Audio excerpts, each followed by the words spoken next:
Crotons are beautiful, multicolored foliage plants that we usually see in almost every garden.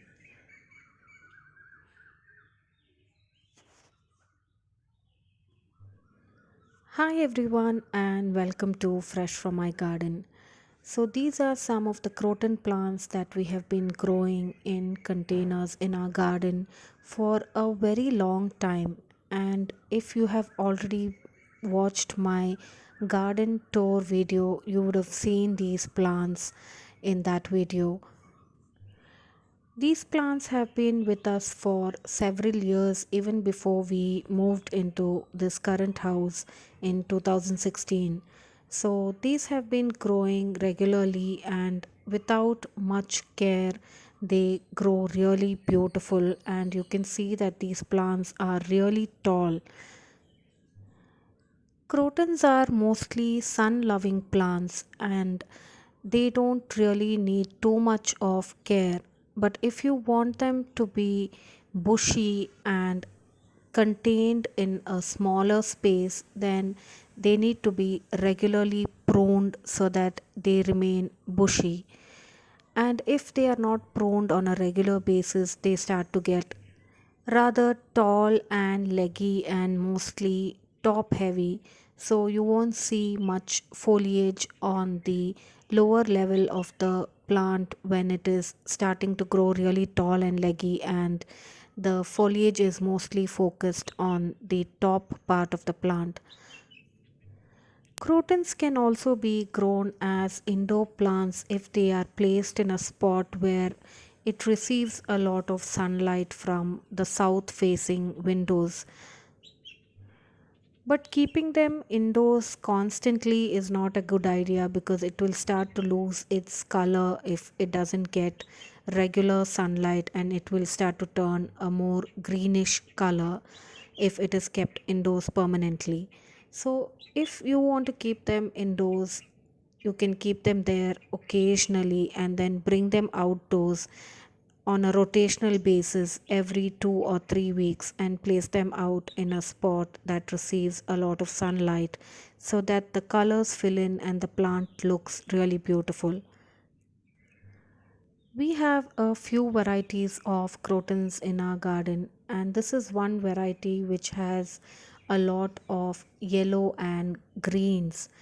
And there was the other variety that you saw previously, which has broad leaves and had browns, reds, and greens.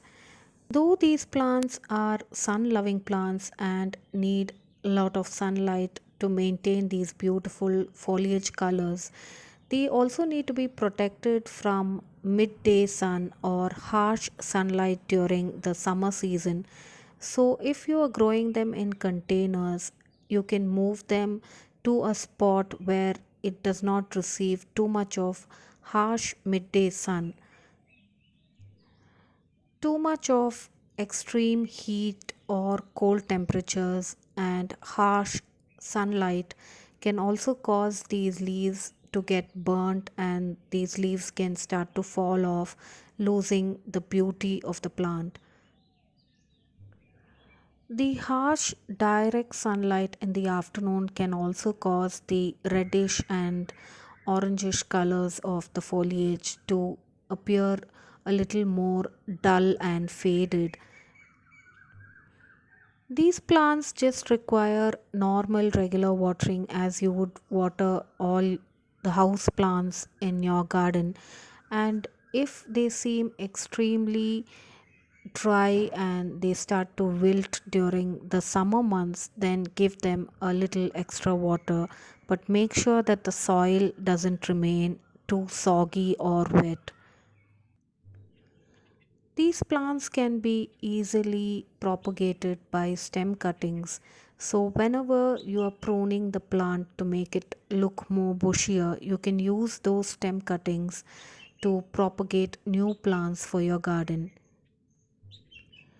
As I had mentioned earlier, some of these crotons have been with us for several years, and we have never pruned these plants unless we have seen some sort of pest infection on them, and to remove that pest infection we have pruned them. The most common infection that we have seen on these croton plants are the mealybug pest infection.